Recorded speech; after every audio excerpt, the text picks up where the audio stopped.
Pagi, Bu. Pagi, Bu. Apa kabar? Apa kabar? Jangan-jangan baru pada bangun ini. Udah pada bangun Ya, Bu. belum? Udah, Bu. Ibu absen ya.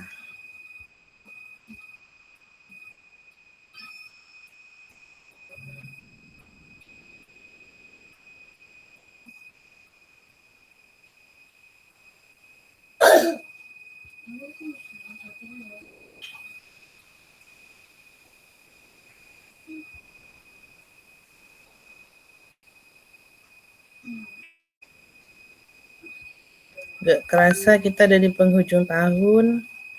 Ya, kita lagi mau ganti tahun.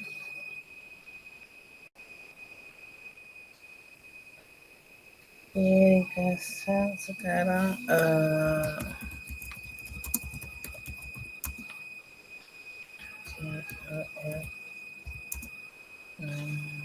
DCT.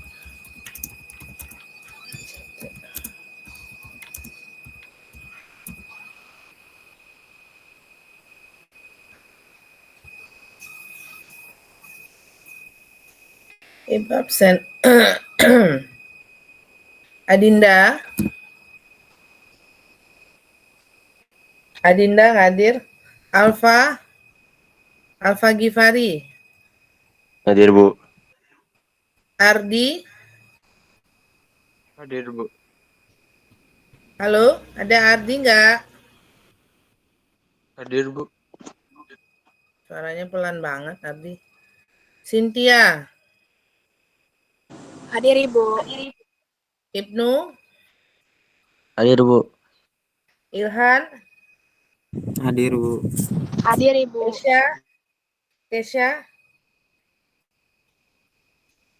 Kesha hadir. Kesha nggak ada ya. Mahathir. Hadir, Bu.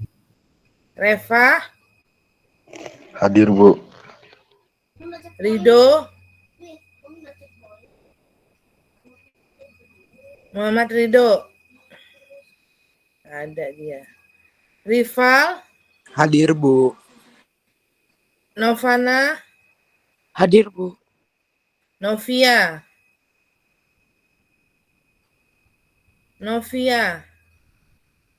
Nur Alifa. Hadir, Bu. Putri. Hadir, Bu. Rabani. Hadir, Bu. Rashid. Rezi. Hadir, Ibu. Sania. Hadir, Ibu. Sawung nggak ada. Seviana. Hadir, Ibu. Alia. Hadir, Ibu. Tiara. Hadir, Bu. Zahira. Hadir, Ibu. Zahra. Hadir, Bu. Zirhan. Hadir, Bu. Zirhan Ya, Bu, hadir. Zirhan nggak ada? Ada, Bu, hadir. Suara kamu pelan banget, Zirhan. Ibu saya Adinda hadir. Kamu kemana tadi Ibu panggil, kenapa tidak jawab? Saya tadi masih di perjalanan, Bu. Perjalanan kemana kamu? Saya mau ada kunjungan industri. Siapa aja yang kunjungan industri? Ada nggak di kelas ini lagi?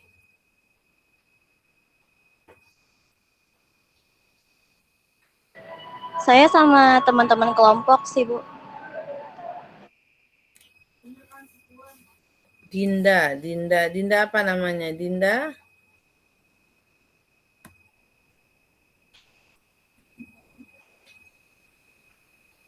Adinda ya namanya ya?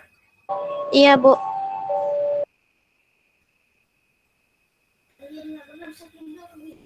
Oke.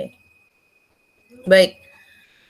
Hari ini kita akan belajar tentang pengujian penentuan koefisien gesek ya, koefisien gesek Terus habis itu kekuatan KKG. Jadi kita nih ngomongnya tentang KKG ya, kemasan karton gelombang ya, yang perlu dilakukan pengujian untuk kualitasnya atau materialnya. Maka kita perlu melakukan pengujian koefisien gesek, kemampuan dia ketika digunakan sebagai kemasan distribusi, di mana nanti pasti akan Maaf Bu, mic-nya di mute Bu.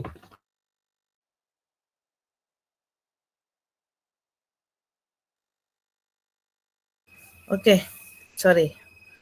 Hari ini kita akan belajar tentang penentuan untuk kualitas kemasan distribusi atau KKG. Kemasan kertas karton gelombang ya, dimana ketika dia itu, kalian tahu kenapa KKG itu nggak sama dengan karton biasa? Boleh Ibu tahu kenapa?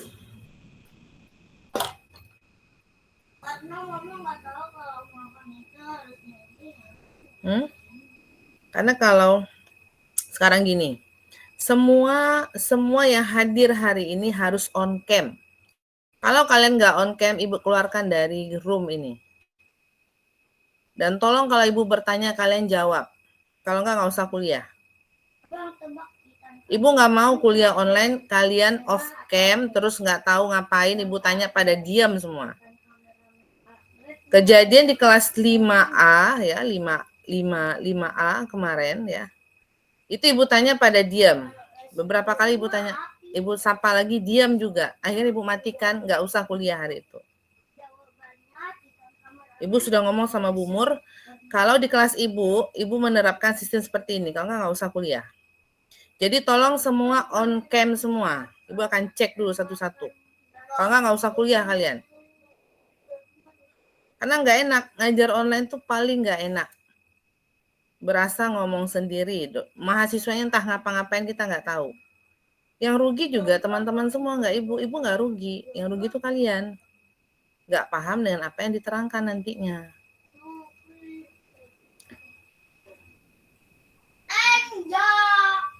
Adinda, Zahra, kamu belum on cam. Ayo. Udah kok Bu, cuman jaringannya Belum ada. aja.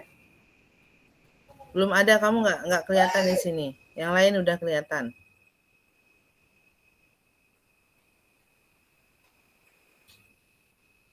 Coba kamu keluar terus kamu masuk lagi. Kamu juga Alfa.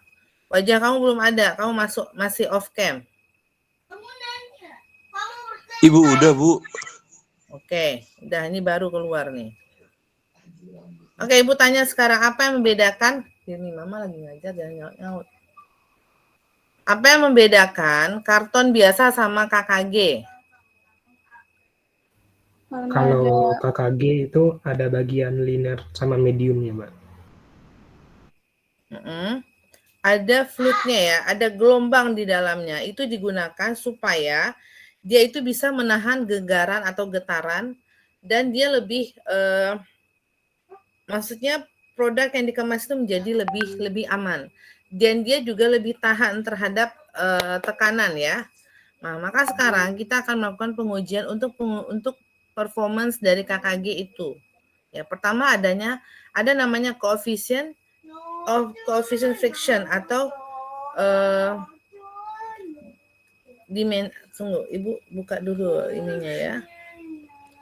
Koefisien gesek ya, koefisien gesek.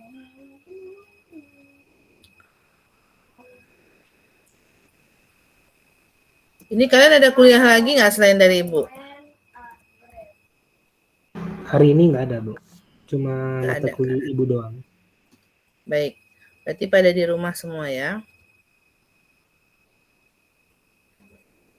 Oke.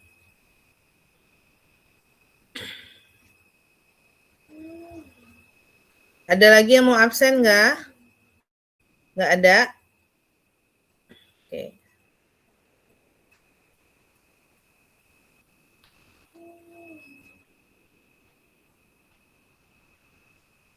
Udah kelihatan belum? Sudah, Bu. Udah, oke, baik. Oke, kita sekarang belajar tentang coefficient friction atau gaya gesek ya. Gaya gesek itu adalah gaya yang timbul karena adanya dua permukaan benda yang saling bersentuhan. Gaya gesek itu akan selalu berlawanan dengan arah gerak dari benda tersebut, makanya terjadi gesekan ya. Jadi gesekan itu terjadi ketika kita berlawanan arah. Dalam pertemuan pun akan terjadi gesekan itu ketika kamu tidak sependapat dengan teman kamu gitu. Jadi terjadilah gesekan. Tapi gesekan itu ada yang bawa kebaikan, ada yang juga yang tidak gitu ya. Contoh beberapa gaya gesekan yang merugikan diantaranya adalah gesekan antara bagian-bagian mesin kendaraan sehingga mesin tersebut panas dan cepat rusak. Maka untuk mengurangi gesekan itu kita gunakan oli ya. Ini contoh yang ada di kehidupan sehari-hari ya teman-teman.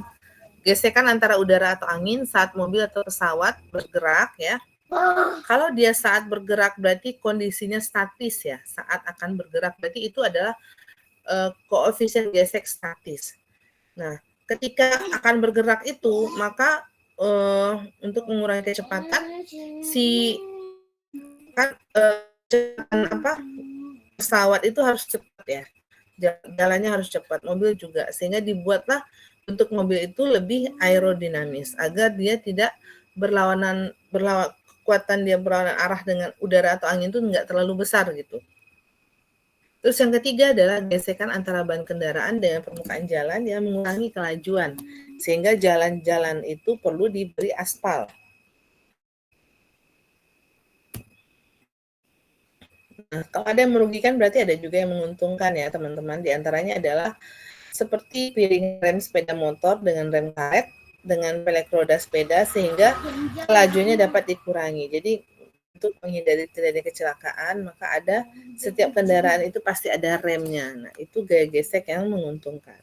Terus yang kedua adalah ban motor dibuat gerigi, baik itu ban motor ataupun sepeda atau mobil dibuat bergerigi dan beralur supaya untuk memperbesar gaya gesek terhadap jalan sehingga dia tidak mudah tergelincir saat kendaraan itu melaju.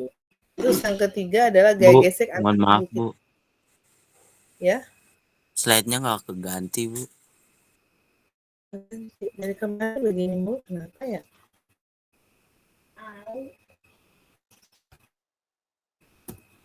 Ini udah?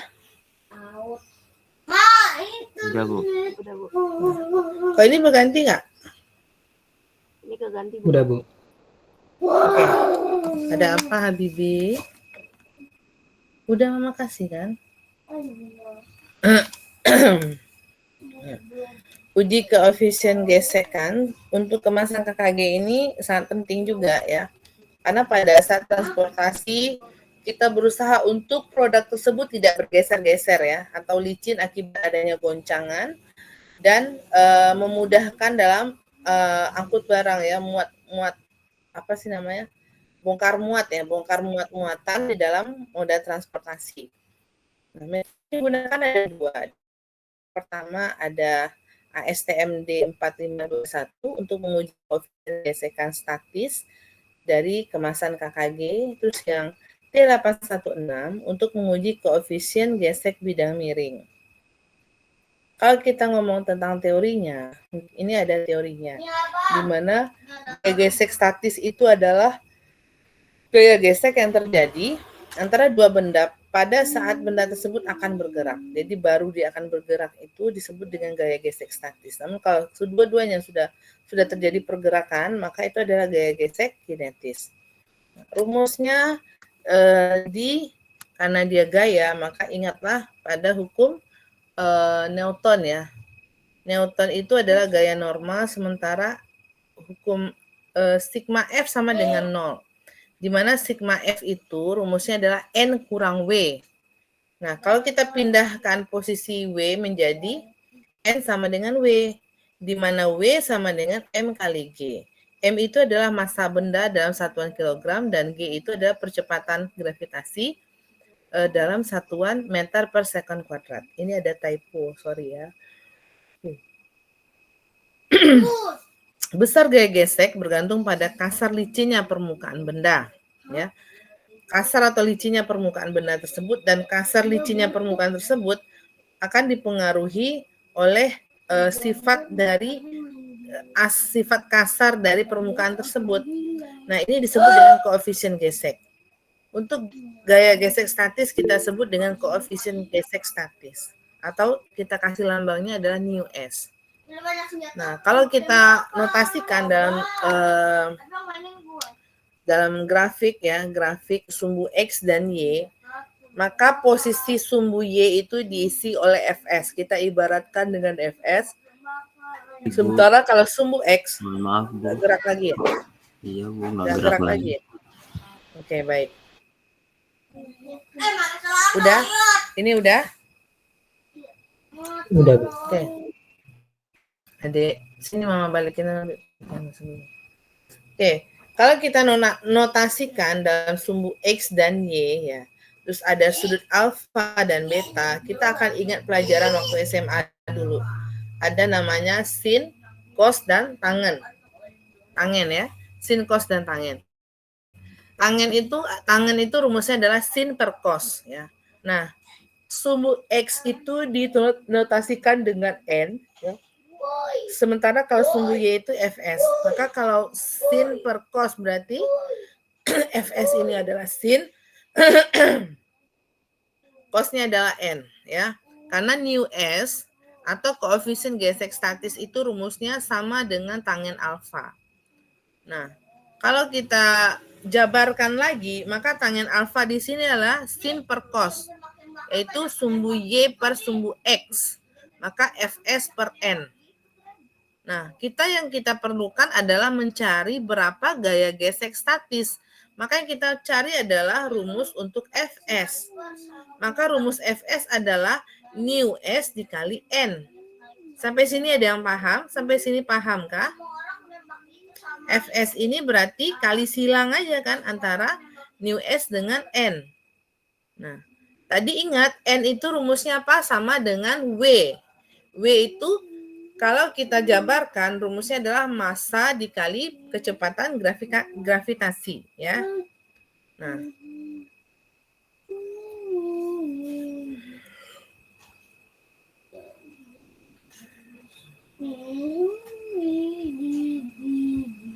ini contoh soalnya.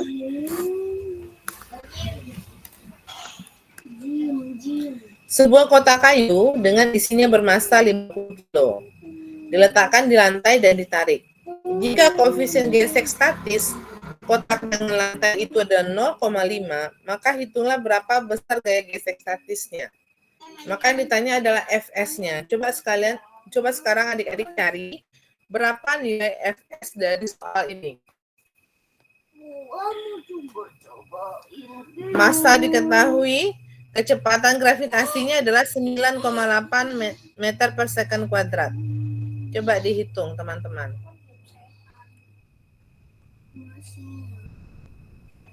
Fs sama dengan apa tadi? Fs sama dengan nu S dikali N. Nu S-nya adalah 0,5.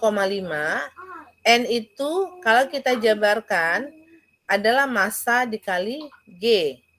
M-nya 50 kilo, G-nya adalah 9,8 meter per second kuadrat. Coba kalian hitung dapat hasilnya. Coba kasih tahu Ibu berapa hasilnya. 245, Bu. Berapa? 245. 245. Oke, kita lihat ya.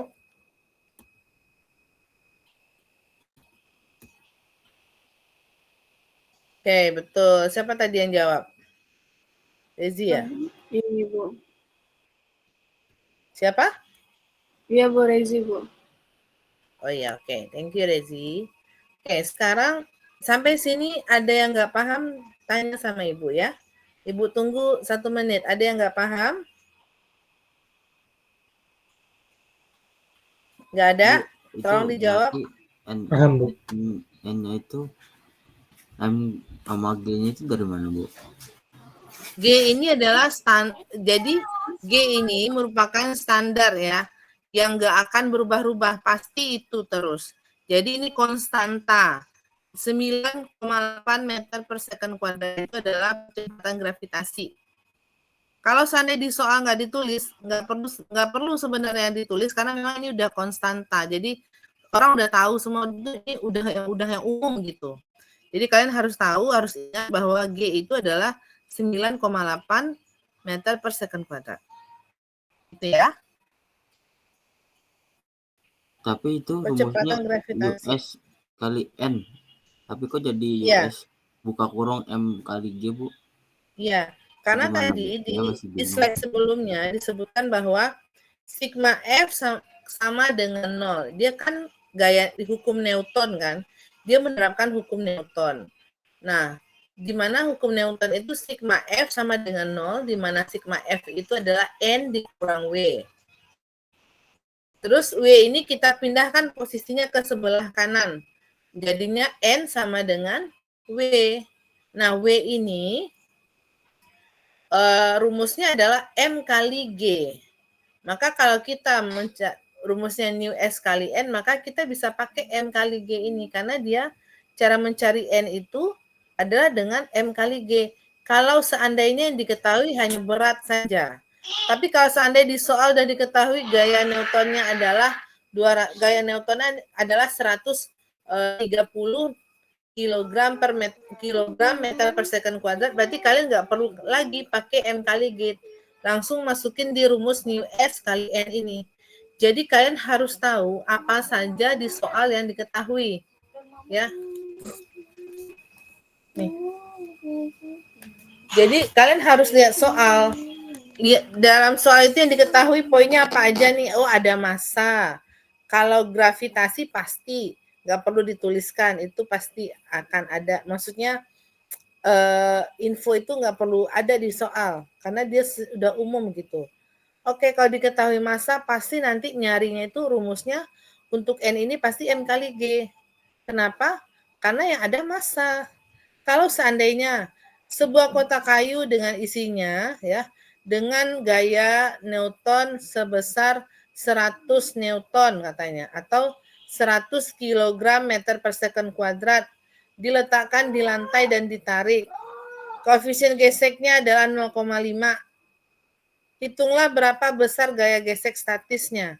Maka cara mencarinya adalah 0,5 dikali 100. Itulah koefisien gesek, itulah nilai dari gaya gesek statis. Sampai di sini bisa dipahami teman-teman? Insya Allah Bu, paham Bu. Bisa. Jadi kamu harus tahu apa saja yang ada di dalam soal ya. Bisa aja nanti ibu ngasih soal langsung aja diketahui nilai N-nya. Jadi kalian nggak perlu menjabarkan M kali G lagi gitu.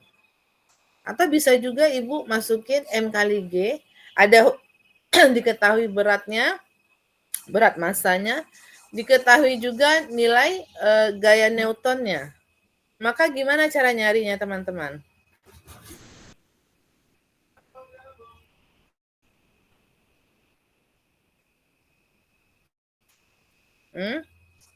Gaya carinya tetap aja berarti langsung aja dikali sama gaya Newtonnya.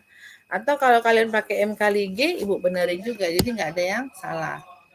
Sebentar ya, ibu buang sampah dulu keluar sebentar.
kita mulai lagi ya. Terima kasih sudah menunggu. Oke, sekarang kita masuk ke materi selanjutnya ya. Tadi koefisien statis, sekarang koefisien kinetis ya. Ini secara teori yang adik-adik perlu tahu ya. Nah, gaya gesek kinetis itu merupakan gaya gesek yang terjadi antara dua benda setelah benda tersebut bergerak ya. Nah, biasanya di dalam mesin kita bisa tahu berapa gaya gesek kinetis dan statisnya ya. Dan biasanya dihitung itu gaya gesek statis apa kinetis, teman-teman. Biasanya yang dihitung adalah statis, jadi kondisi dia sebelum dia bergerak. Ya, berapa nilainya gitu ya. Nah, untuk kinetis ini, ya koefisiennya kita notasikan dengan nu k, karena kinetis, nu k, di mana nu k ini sama dengan tangen beta ya, beta yaitu Fk per N. Rumusnya sama, Fk sama dengan nu k dikali N, di mana N sama dengan M kali G. Sekarang ada soalnya. Coba soalnya adik-adik. Nah, coba adik-adik hitung sekarang. Sebuah benda bermasa 100 kilo ditarik di jalan. Ditarik di jala. Jika koefisien gesek kinetisnya ada 0,2, percepatan gravitasi 9,8 meter per second kuadrat, hitunglah berapa gaya gesek kinetisnya. Coba dihitung. 39,2 Bu. 39,2.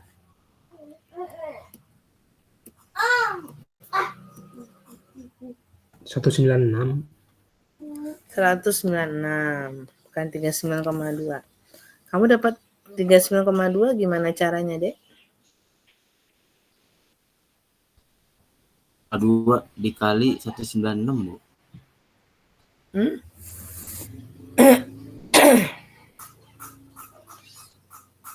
Jadi cara nyarinya adalah 0,2 dikali M kali G ya. M-nya ada 100 kilo, percepatannya 9,8, maka dapatnya 196 Newton. Ingat satuan Newton itu kalau dipecah jadinya kilogram meter per second kuadrat. Nah, biasanya dosen akan bermain di sini ya untuk ujian nanti bisa jadi atau untuk kuis deh misalnya. Ibu bisa aja nih ganti kilogram dalam gram, berarti kan tinggal konversikan. Jadi ini bisa dimain-mainkan ya, bisa menjadi soal nanti jadinya. Untuk satuan ini diganti, tapi akhirnya nanti harusnya adalah dalam satuan kilogram meter per second kuadrat ya. Oke, ini adalah pengujian koefisien gesek pada kemasan ya, di mana nilai koefisien gesek kinetis ini berkisar antara 0,26. Jangkauannya dari 0,17 hingga 0,49. Jadi batas atas dan batas bawah dan batas atasnya adalah 0,17 sampai 0,9. Nilainya sekitar 0,26. Itu untuk kinetis. Kalau statis itu antara nilainya adalah 0,39, di mana batas bawahnya 0,23, batas atasnya 0,67. Ini beli telur dulu dah. Kamu beli telur? Telur di Yuni aja. Ibu, maaf. Ya. Sama slide-nya. Nah, baru gerak, Bu. Makasih. Belum gerak. Iya. Jangan makan mie terus, nah, enggak boleh.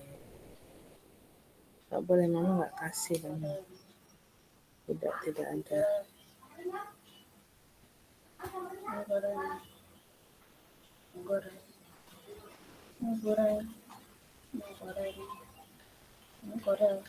And they're complicated.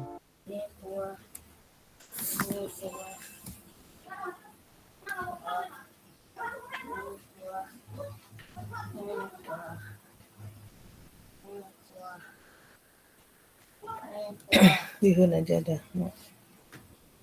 Enak kok bihun.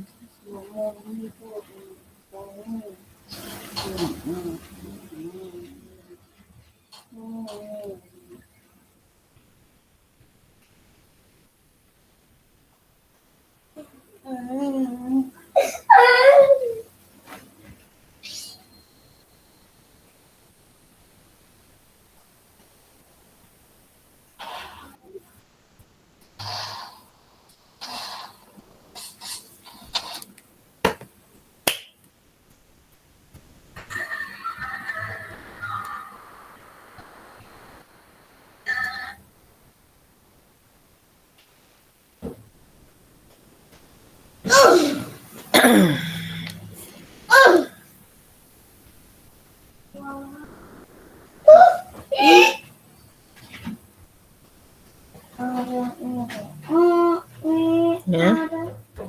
Ini untuk kemasan edible ya, maksud ibu plastik ya, plastik yang diujikan oleh mereka. Coba kita lihat, kalau yang ini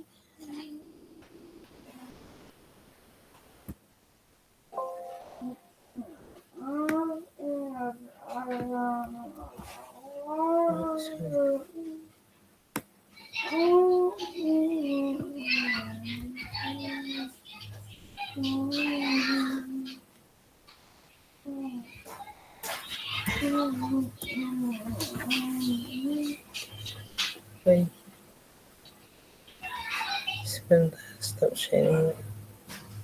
Sebentar ya, ibu cari dulu. Ada di sini untuk coefficient geseknya.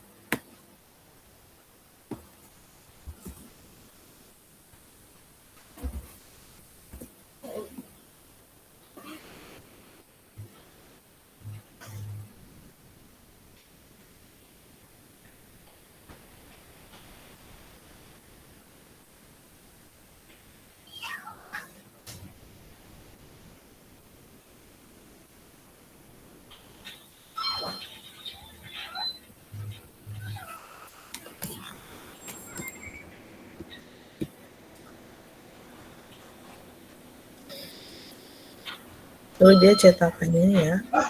Tadi kan kemasan plastik, sekarang kemasan kertas ya.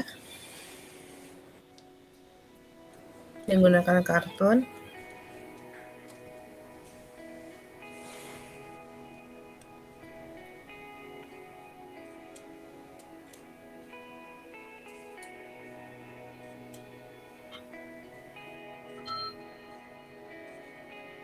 Kalau dia plastik tadi tinggal ditempel ya. Kalau ini karton maka digunakan ada pengaitnya nanti. Tuh.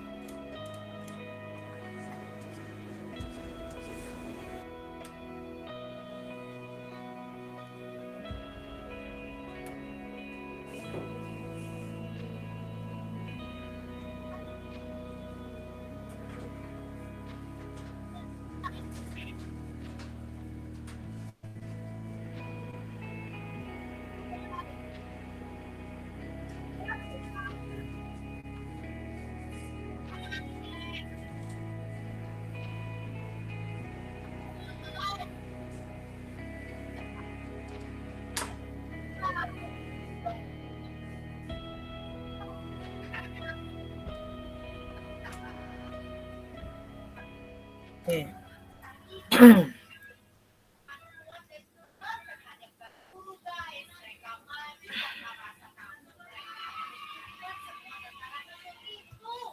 Jadi kalau seandainya yang ibu bilang jangkauan tadi ya, itu adalah standar untuk nilai koefisien gesek. Sama ketika teman-teman mencari persen variasi itu batasnya adalah 4%.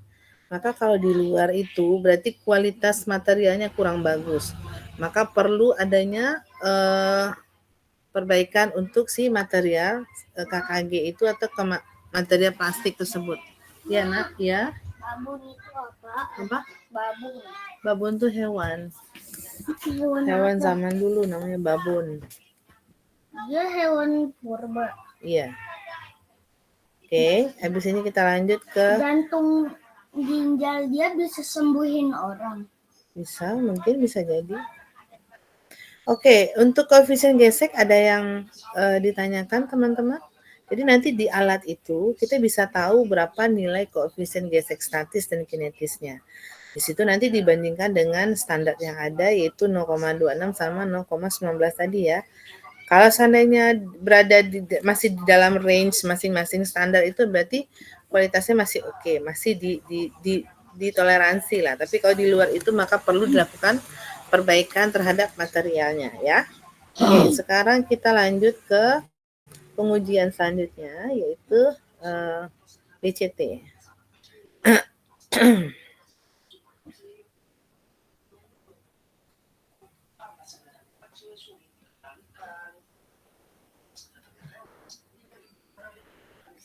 Ini adanya BCT ya. BCT atau kekuatan kompresi kardus. BCT ini merupakan suatu indikator stabilitas packaging di mana nilai ini mengkualifikasikan nilai kekuatan untuk menahan sebuah beban dan menyampaikan dalam proses pengiriman ya. Jadi dari BCT ini merupakan salah satu pengujian yang wajib juga untuk kemasan distribusi ya, di mana dia sangat penting dalam kemasan distribusi. Dia berapa kemampuan dia ya ketika ditumpuk itu, berapa kemampuan dia untuk ditumpuk si kemasan ini. Nah, dari kita bisa tahu dengan menghitung BCT-nya. BCT pun alatnya sudah digital juga, tapi secara teori Ibu akan jelaskan kepada kalian sekarang ya. Tujuan dari BCT ini adalah untuk menentukan kemampuan kemasan itu bisa ditumpuk selama distribusi dan penyimpanan. Yang kita tahu kan ya, kalau KKG itu biasanya penyimpanannya di dalam gudang itu biasanya ditumpuk-tumpuk gitu kan. Kalau kita nggak punya ilmu tentang itu, kita tumpuk-tumpuk aja, bisa jadi nanti kemasan KKG paling bawah dia bisa jadi produknya udah remuk ya, udah penyok gitu ya, karena dia nggak mampu menahan bebannya. Maka harus ada rumusnya, ada formulasinya, berapa kemasan itu bisa ditumpuk, berapa tumpukan dalam satu palet itu, berapa tumpukan gitu. Untuk penentuan BCT ini ya, dia dipengaruhi oleh pertama ketebalan dari dinding KKG tersebut. KKG ini ada yang single fluid, ada yang double, ada yang triple. Jadi gelombang itu ada yang 1, ada yang 2, ada yang 3. Semakin tebal dia, maka dia semakin kuat. Makanya untuk KKG untuk bawa kulkas sama KKG untuk bawa botol minuman itu pasti berbeda kan? BCT-nya pasti akan berbeda karena beban beban berat produknya itu berbeda-beda gitu. Makanya kemasan itu kemasan distribusi didesain sesuai dengan fungsinya. Dia itu membawa produk apa. Dan nanti proses penumpukannya bagaimana, proses penyimpanan dan transportasinya itu menjadi bagian yang perlu diperhitungkan dalam membuat agar performance dari KKG ini menjadi lebih baik. Terus yang kedua adalah dimensi. Dimensi ini maksudnya adalah keliling dari kardus. Rumus keliling adalah panjang kali lebar dikali 2. Terus yang ketiga adalah kekuatan edge crush atau kekuatan dinding tepi dari kardus itu kita sebut dengan ECT. Ya, ECT ini tergantung dari bahan kertas pembuat karton gelombang. Jadi kalau seandainya BCT itu bagian dari seluruh kardus, maka ECT ini adalah bagian dari untuk material kardus itu. Kalau materialnya bagus, maka ECT-nya juga akan bagus. Kalau seandainya materialnya jelek atau dia hanya single wall atau dia double wall atau triple wall dan materialnya itu bagus, maka ECT-nya akan semakin tinggi.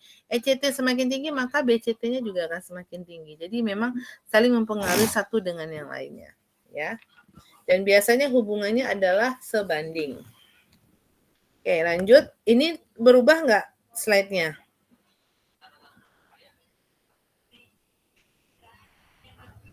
Berubah, Bu. Berubah, Bu. Oke. Faktor penentuan BCT dan penentuan BCT tidak hanya dipengaruhi oleh dimensi dalam dan luar saja, konfigurasi dalam palet ya dan jumlah tumpukan. Tetapi juga kita perlu memperhatikan beban dinamis selama transportasi ya. Jadi nggak hanya dipengaruhi oleh 3 faktor yang sebelumnya tadi ya.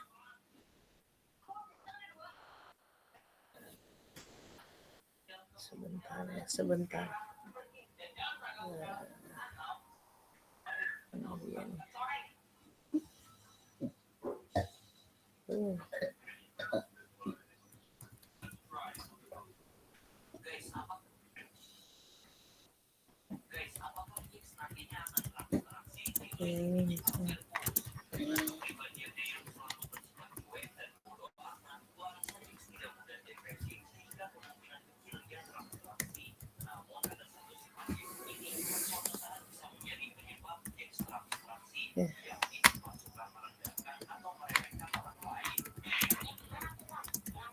Oke, sorry. Mana dia tadi?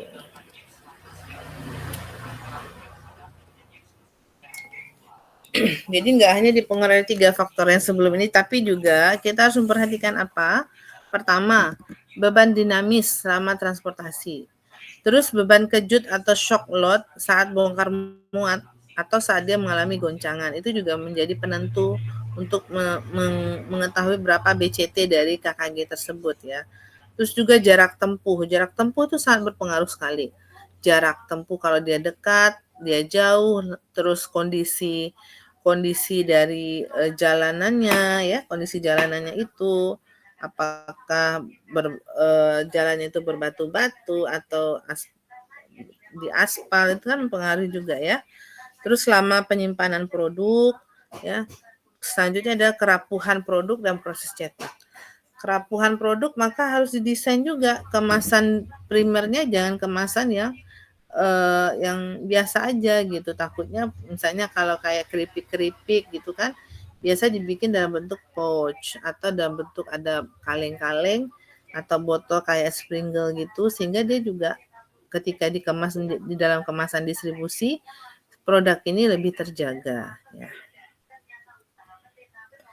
Nah, cara menghitung untuk BCT ya, ada yang kita menghitung jumlah tumpukan menggunakan rak atau tidak.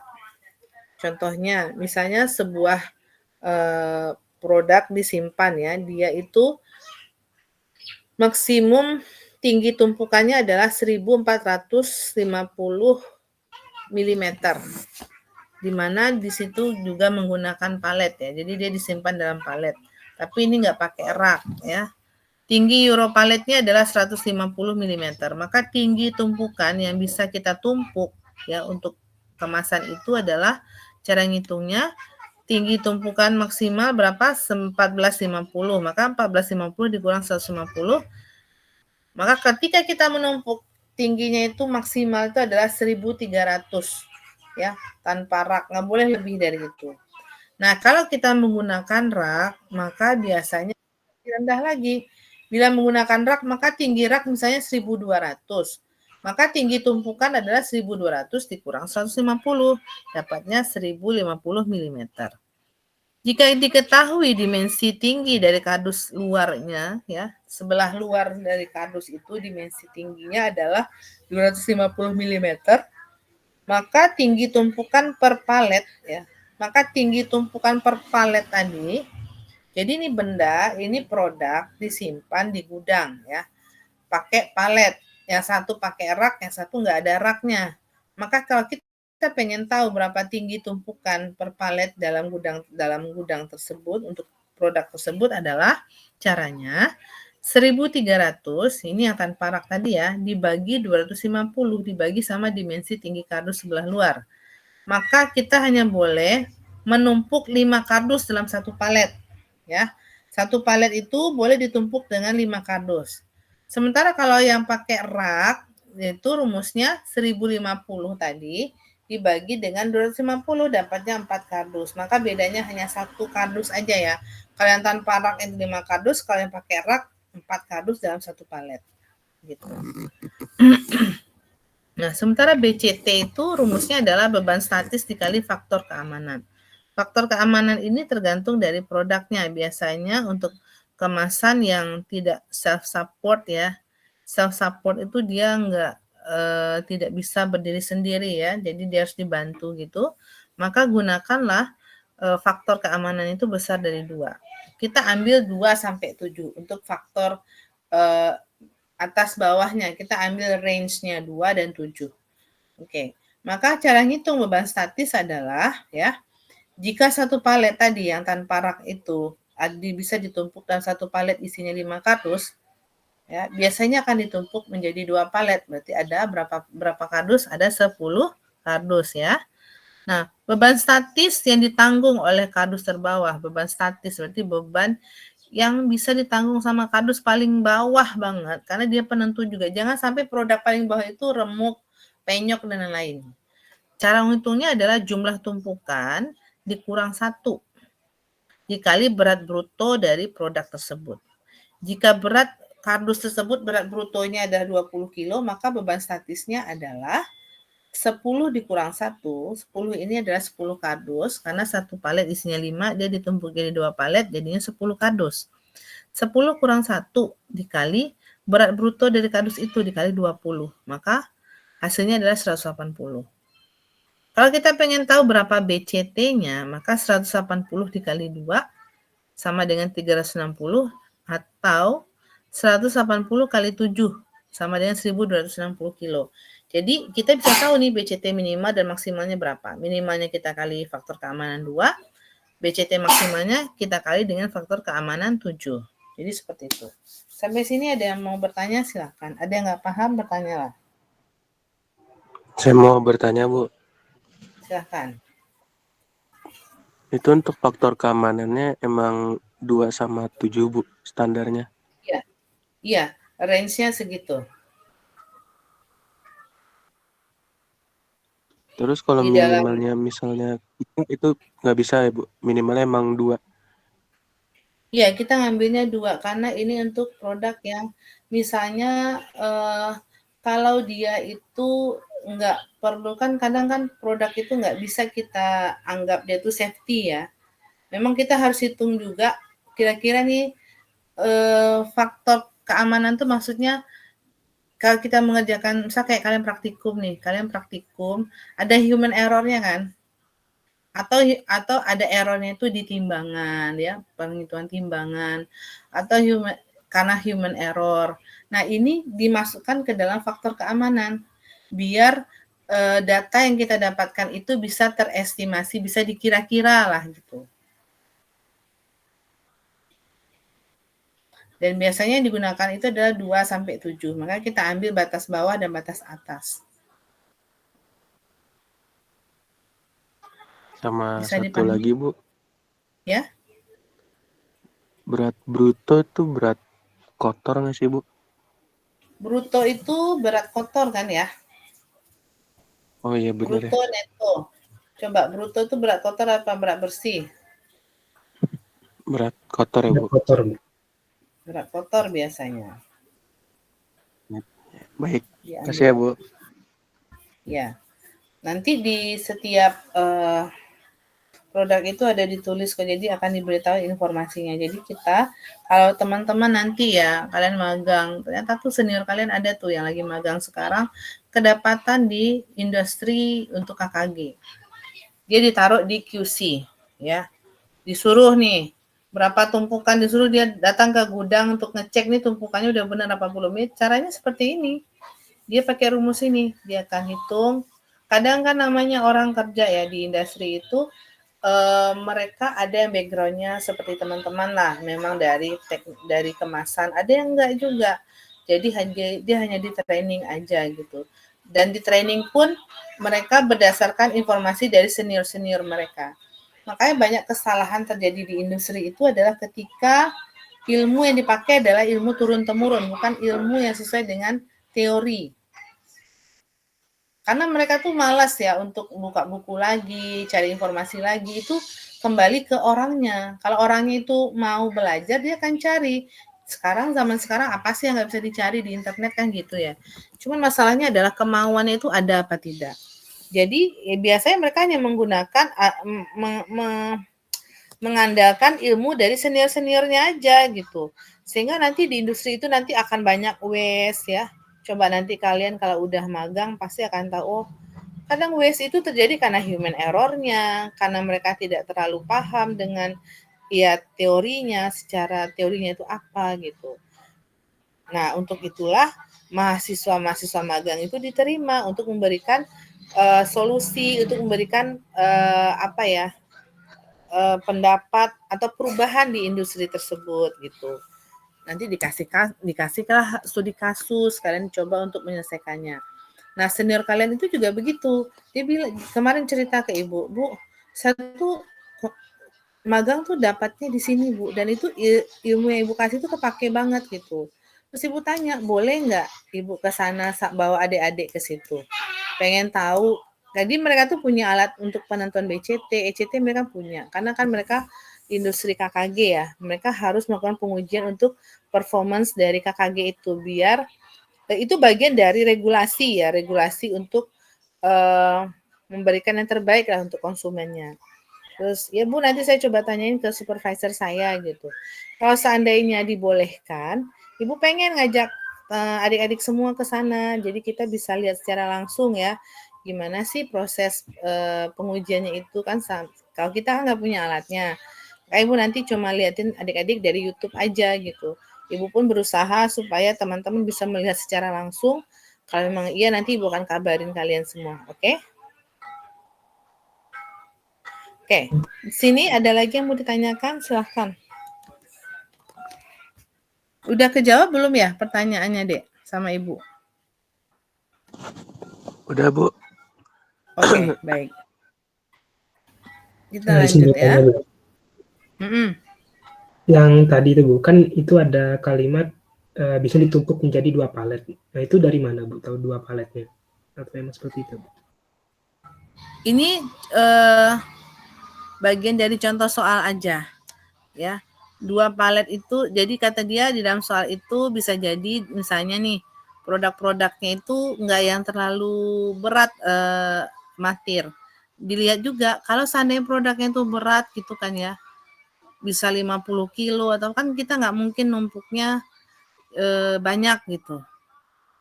Dan untuk 20 kilo kan lumayan berat ya. 20 kilo itu kan lumayan berat. Jadi nggak bisa ditumpuk terlalu banyak. Misal kalau kayak Indomie gitu atau minuman.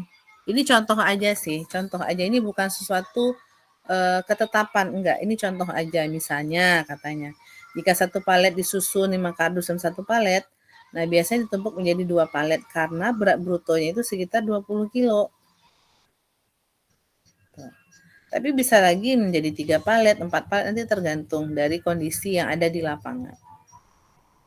Untuk lebih detailnya nanti teman-teman bisa belajar di mata kuliah kemasan distribusi. Gitu. Oke Bu, terima kasih Bu. Ada lagi yang mau ditanyakan? Kalau enggak Ibu lanjut. Nah, kalau secara alat digitalnya ya, menggunakan instrumen, maka cara menghitung BCT itu menggunakan persamaan Mackey, di mana BCT sama dengan K1 dikali ECT dikali H pangkat 0,508 dikali X dikali Z pangkat 0,492. Ini adalah konstanta ya. Nah, H ini adalah ketebalan dinding. Inilah kenapa tadi di awal Ibu bilang ke teman-teman yang mempengaruhi BCT itu ada 3. Pertama itu adalah dimensi ya. Dimensi pertama adalah ketebalan dinding ya. Ketebalan dinding dari karton gelombang. Terus dimensi ini adalah keliling kardus baik itu luar dan dalam ya. Nah, kalau konstanta ini kan merupakan satu ketetapan. Terus yang ketiga adalah ECT ya, ketahanan dari dinding tepi si material kardusnya. Ini akan mempengaruhi nilai BCT. Makanya dan kalian bisa dari rumus aja kalian bisa tahu nih kalau sana Ibu tanya apa faktor yang mempengaruhi BCT. Ya dari rumus aja teman-teman bisa menjawabnya. Pertama adalah ECT ya. Terus ada ketebalan, terus ada keliling kardus. Itu kalian jawab nanti kalian udah benar gitu. Itu udah bisa memahaminya dengan baik. Ini dia. BCT adalah pengujian untuk mengetahui kekuatan kotak, kekuatan kardus ya, dengan pengukuran langsung terhadap kekuatan susunnya. Saat diangkut dari satu tempat ke tempat lain dalam keadaan bertumpuk dan tergantung pada kondisi cuaca, kekuatan kotak akan berubah. Kadar air karton mempengaruhi kinerja penumpukan karton. Ya, karena dia sifatnya juga higroskopis ya. Nah, uji kompresi kotak memberikan indikasi untuk berbagai faktor dari semua kotak. Kemungkinan tidak memiliki nilai absolut yang valid dan mencakup berbagai faktor yang mempengaruhi kemampuan tumpukan tersebut. Ini dia videonya, kita lihat dulu ya. Ini dia nih.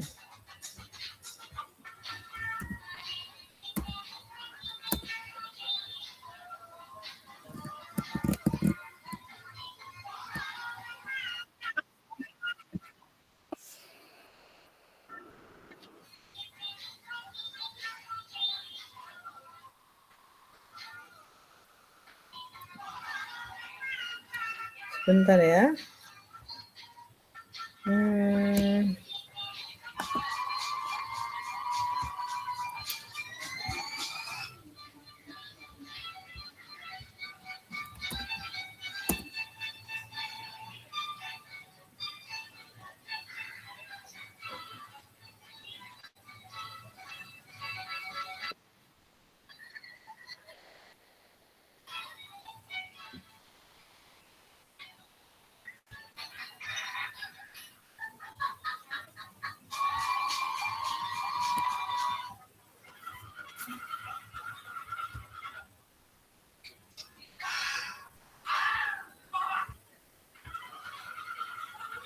Practiced. Prepare at least 5 cartons for testing. Close the flaps as you normally would Kenapa dia during ditutup? real Karena packing. memang untuk menghitung If you normally kekuatan use pada saat glue, ditutup then ya. apply glue. If you normally use tape, then apply tape.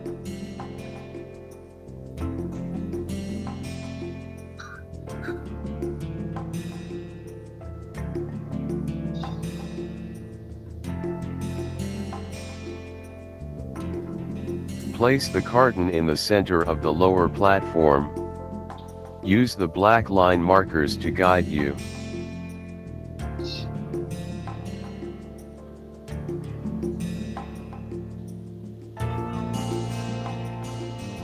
Activate peak hold facility by pressing peak button. Then press 0 and then start.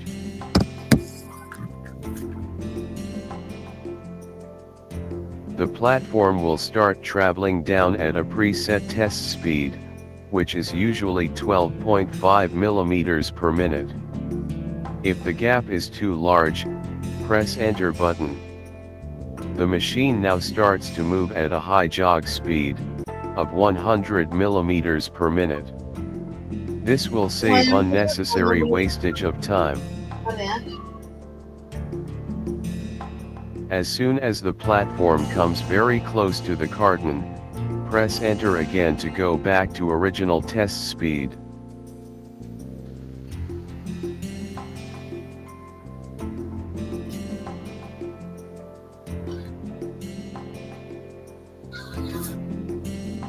As soon as the top platform touches the carton, the reading on the display will start increasing.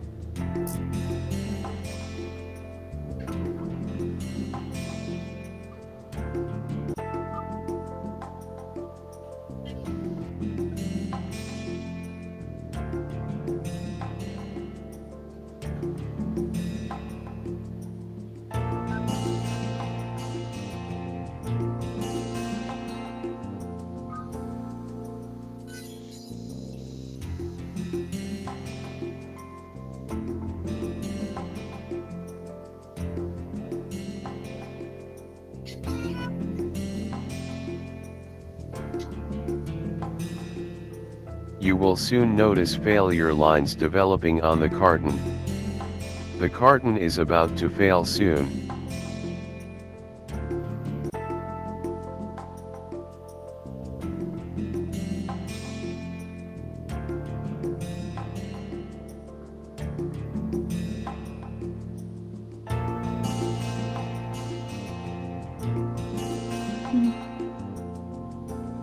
When the carton starts to fail, you will notice that the load reading stops increasing, but the deflection reading keeps increasing. This is where the carton is buckling under the load.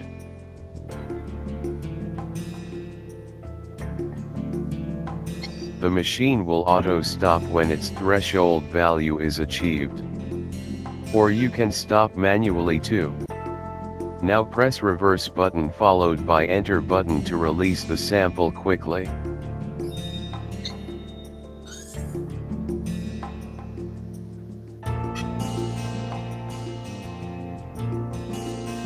When the carton is free, press enter and then stop. Remove and inspect the sample now.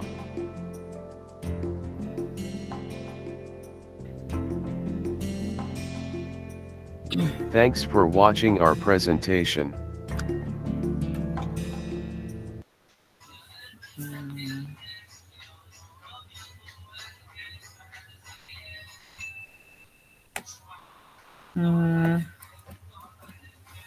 Bentar ya.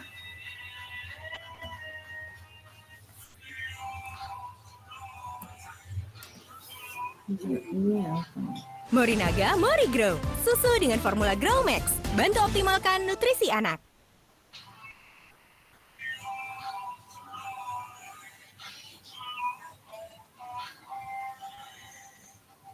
Wow, sangat menyenangkan ya, Mami. Kamu belum lihat apa-apa.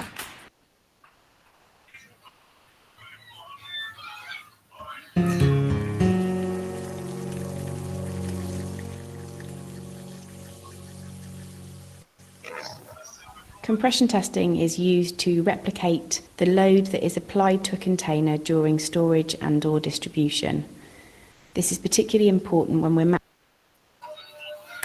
maximising storage space within our facilities or within transportation. Packs are designed to be stacked on top of each other, and it's important that we understand how much load can be exerted onto these packs.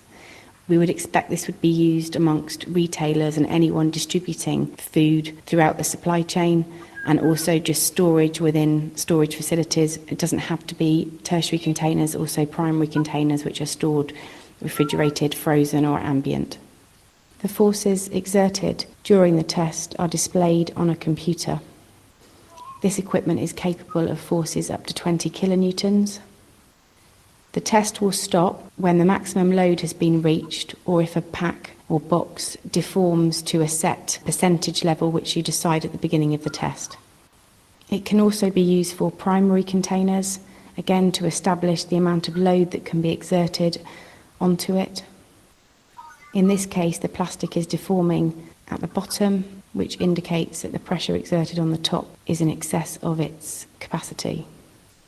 The pack to be tested is placed between two platens, an upper and a lower, and the dimensions are fed into a computer. The upper platen is lowered towards the lower platen to measure the force required to crush, in this case, a box. The force reading given to crush or deform a box can also be calculated back to understand the stacking factor or the weight a container can withstand.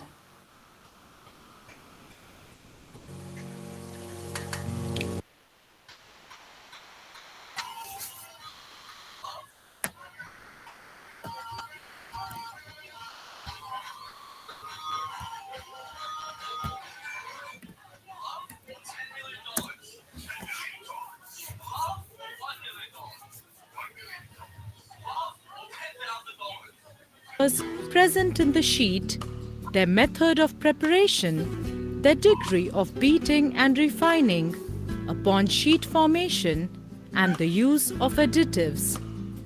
Testing equipments: bursting strength mullen, sample cutter.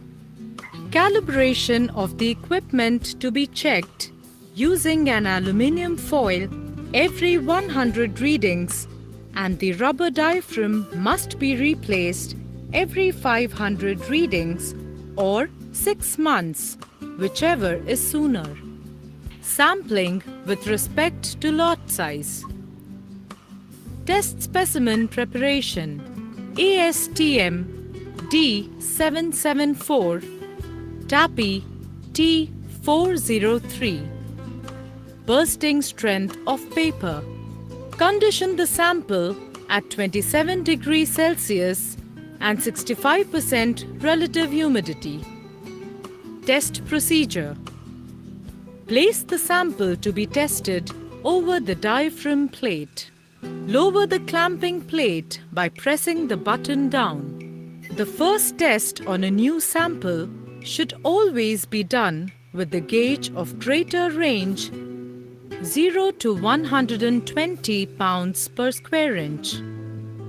Make sure that the valve to this gauge is open and the valve to the other gauge 0 to 30 pound per square inch is closed.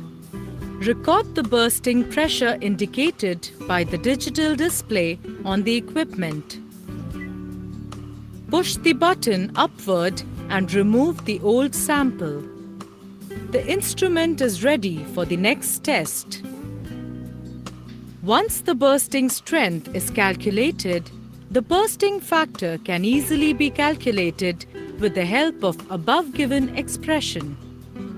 Burst factor is equal to bursting multiplied by 1000 divided by grammage, where burst factor BF is a proportionality constant and has the same value for a material. It has got no units. However, bursting strength is expressed in kilogram per square centimeter or kilopascal or in pound per square inch. One has to be selected. Burst index is equal to burst strength in kilopascal divided by grammage in gram per meter square, or burst factor is equal to bursting strength in gram per centimeter square divided by grammage in gram per meter square, or burst ratio is equal to bursting strength in pound per inch square divided by basis weight in pounds per ream. The test readings must be noted in maximum, minimum and average.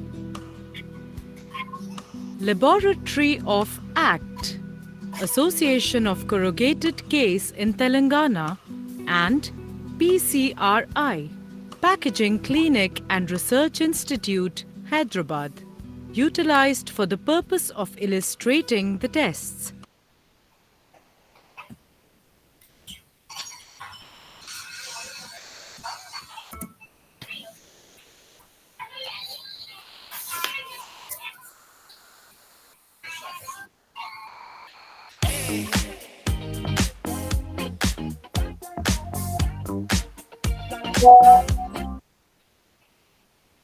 Hi, today I am going to demonstrate our new digital bursting strength tester model BST-V3-P. This model is having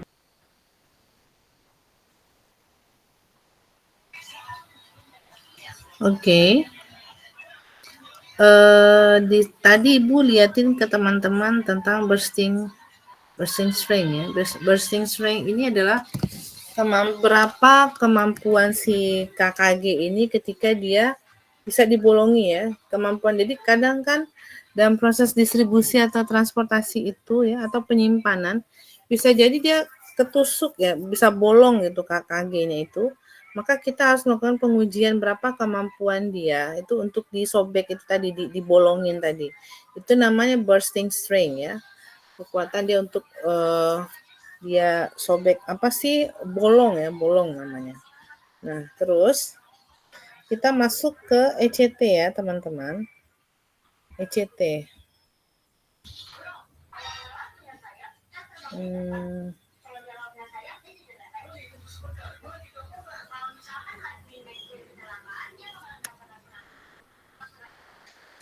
ECT ini ya merupakan nilai untuk dinyatakan dalam kilonewton per meter. Ada banyak metode pengujian material yang digunakan untuk mengukur kekuatan kotak. Sebagian besar teknik yang digunakan untuk mengevaluasi kekuatan tersebut, mengevaluasi kekuatan tekan ya, BCT tadi ya. Terus kekuatan tarik kotak halus, bergelombang atau kosong berdasarkan berbagai sifat.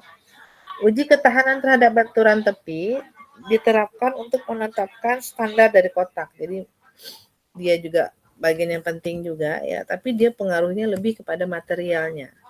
Jika suatu industri itu ingin menentukan apakah kotak yang diproduksi itu sesuai dengan aturan industri, sesuai dengan SOP-nya atau ISO lah atau regulasinya ya, peraturan hukum, maka ia baru bisa dinyatakan itu setelah dia melakukan uji coba ECT ini.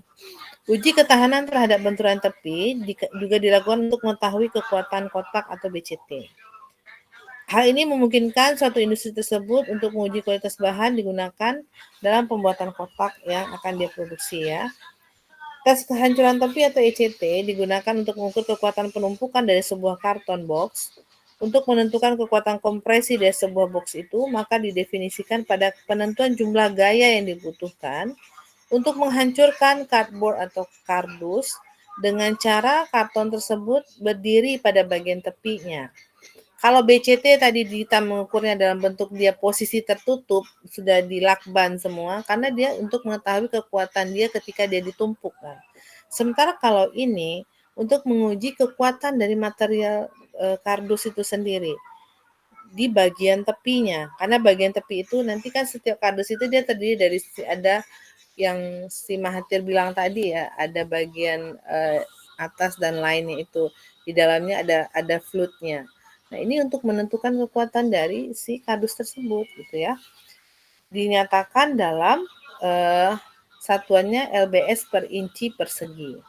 Misal, kalau sebuah kotak itu ECT-nya 32 LBS per inci persegi, maka ini artinya si kardus ini akan bisa menahan beban atau menahan gaya sebesar 32 LBS inci persegi pada saat si karton ini berdiri pada bagian tepinya.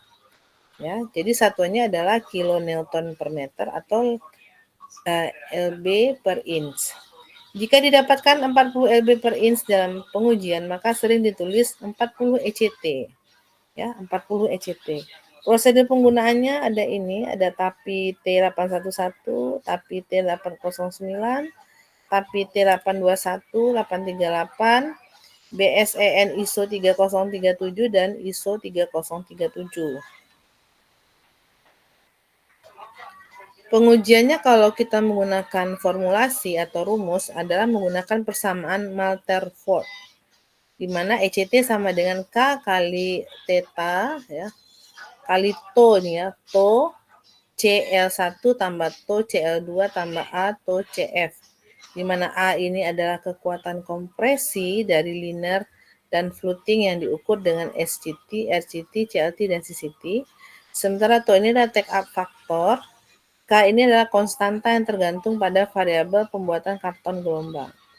Untuk lebih jelasnya, kita lihat di kita lihat videonya.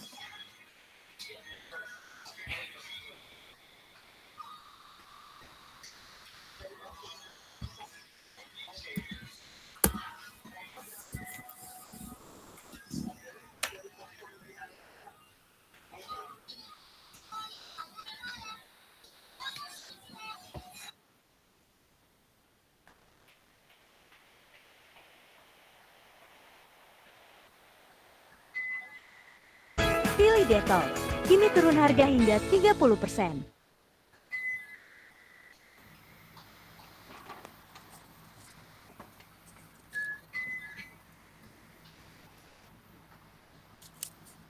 Ya, panjangnya 10 ya.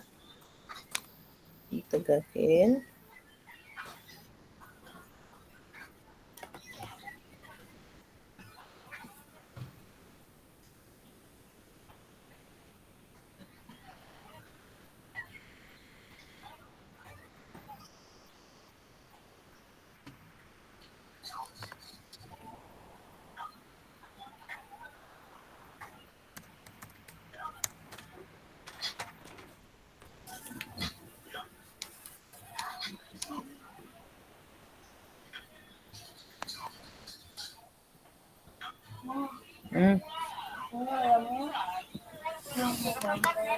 Ini baru jualan sayang. Bentar ya.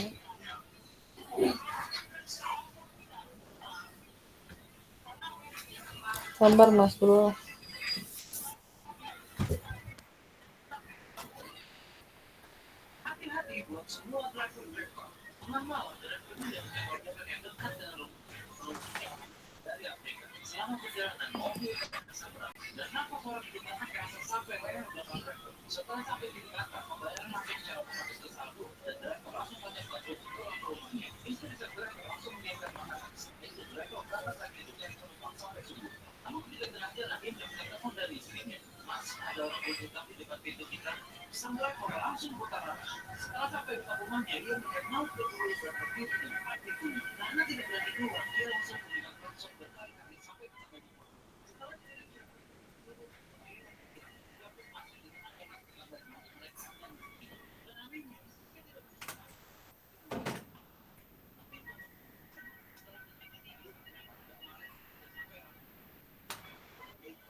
Ya, bisa dilihat ya.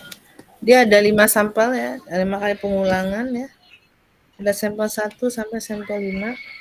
Nanti diambil rata-ratanya teman-teman, rata-rata terus diambil standar deviasinya.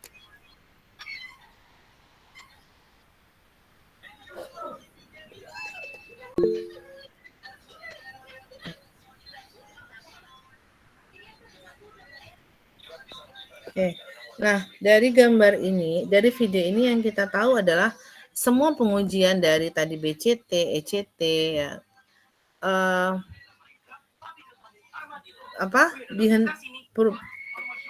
Maksudnya gini, performance kita tuh bisa tahu perubahannya itu adalah ketika terjadi perubahan deformasi ya, bentuk dari kardus tersebut.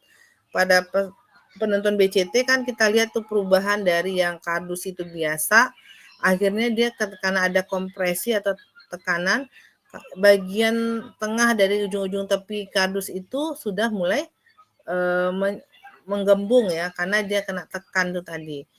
Nah, tapi nggak sampai dia benar-benar penyek gitu ya, nggak sampai kayak ayam geprek gitu, digeprek habis gitu, enggak. Pada saat terjadi deformasi. Pengukuran tensile strength juga gitu. Tensile strength itu pada saat dia akan mulai akan putus, tapi nggak sampai putus. Alat itu akan mendeteksi pada saat akan mulai putus. Terus kalau elongasi itu pada saat dia putus, dihitung berapa, ketika putus itu berapa penguluran yang terjadi atau pemanjangan dari si sampel itu tadi gitu. Nah, ECT juga begitu, nggak sampai dia benar-benar kayak yang sampai benyek, maksud Ibu sampai tipis banget enggak. Ketika terjadi perubahan udah mulai bagian tepinya itu udah pada penyok-penyok gitu ya.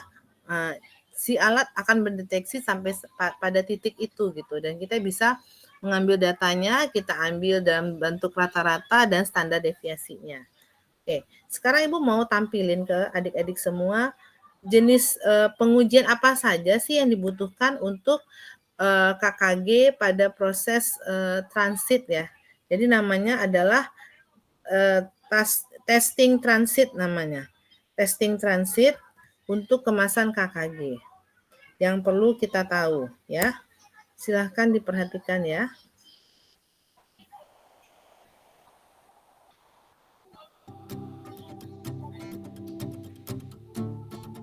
Tolong dicatat karena nanti Ibu akan beri tugas kepada kalian membuat summary untuk materi hari ini. Most of the failures we see happen during transit testing, so it is our job to make sure your package's sterile barrier will be intact after we shake, rattle, and roll your samples.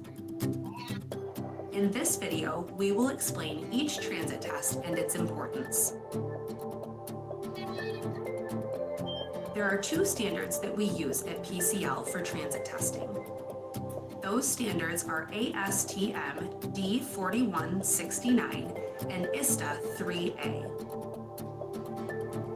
In this visual, we will point out some of the differences and similarities between ISTA and ASTM. Shipper orientation and labeling is different for each standard. Atmospheric conditioning is an optional add-on for both standards. The number of drops performed as well as drop height is different for each standard. Vibration testing is conducted at different durations for each standard as well. As you can see, the standards are similar yet different. Determining which standard we will use for your device's validation depends on your product's distribution method. Consulting with a professional test lab like PCL is an easy way to ensure the appropriate testing is conducted for your device and its packaging system. Environmental conditioning is an important element to incorporate in your transit simulations per ISO 11607. Conducting this simulation provides objective evidence that your packaging can withstand the Catat challenges ya, of a apa aja di worst-case climate pengujiannya ya. condition during transit. Most standards for environmental conditioning include sub-zero, tropical, and desert. Drop testing is an assessment that scientifically mimics the forces experienced on a package when it is thrown, kicked, or tossed around while making it through the shipping environment. Failures occur during drop testing when there is too much movement inside the shipper. Compression testing simulates what your packaging might endure if there are heavy boxes stacked on top of it. Heavier boxes tend to crush boxes that are on the bottom of shipping trucks. So this test is meant to make sure your samples will be intact even after the shipper is crushed. High altitude testing simulates what your packaging might endure if it will travel by airplane or will travel at high altitudes, whether it's by plane or by shipping truck in the mountains. This testing is important because pressure changes due to high altitude can inflate and even pop open packaging. Vibration testing simulates the constant vibration your samples will experience while it is in the back of a shipping truck. If device movement is not mitigated or your package is too large, the constant rate of vibration is like sandpaper on the packaging. Concentrated impact evaluates the ability of packaging to resist the force of concentrated impacts from outside sources, such as bumps the box might experience when it is being loaded and unloaded from vehicles.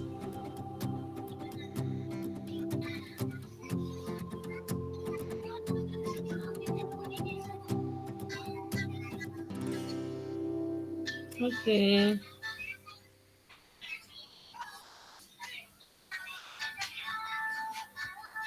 Oke. Mari dimatikan dulu ya. Oke, adik-adik semua, itulah materi kita hari ini ya. Tugas kalian adalah untuk minggu ini membuat summary pengujian untuk KKG yang sudah Ibu jelaskan tadi. Kenapa Ibu minta kalian bikin summary? Karena supaya teringat ya.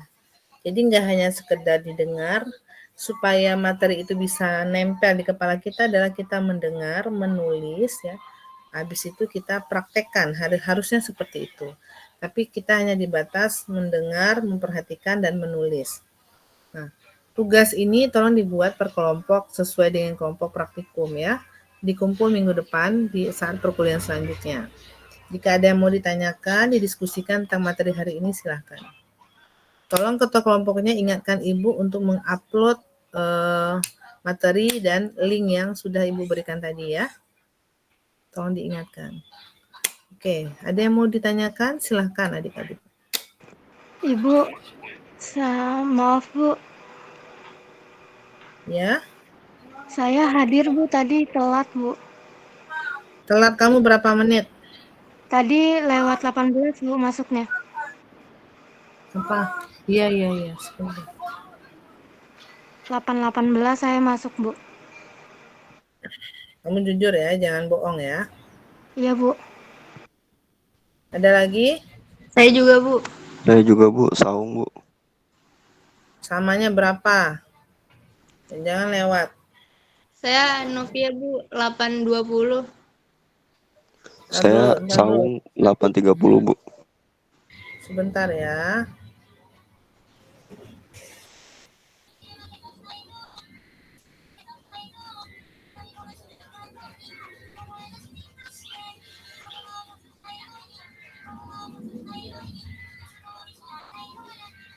Siapa namanya tadi? Kesya.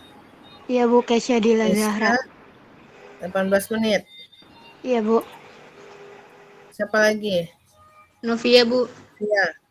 Kamu berapa? 20. Benar, 20. Iya Bu. Saung? 30 menit, Bu. 30 ya? Oke, baik. Sudah Ibu ganti ya. Oke, berarti yang nggak hadir cuma Ridho doang. Masih baik, Bu. Sama-sama. Yap. Baik, kalau memang tidak ada yang mau ditanyakan, kita akhiri perkuliahan hari ini. Terima kasih atas atensi adik-adik semua. Semoga dalam keadaan sehat selalu ya. Mohon maaf jika ada kekurangan. Assalamualaikum warahmatullahi wabarakatuh.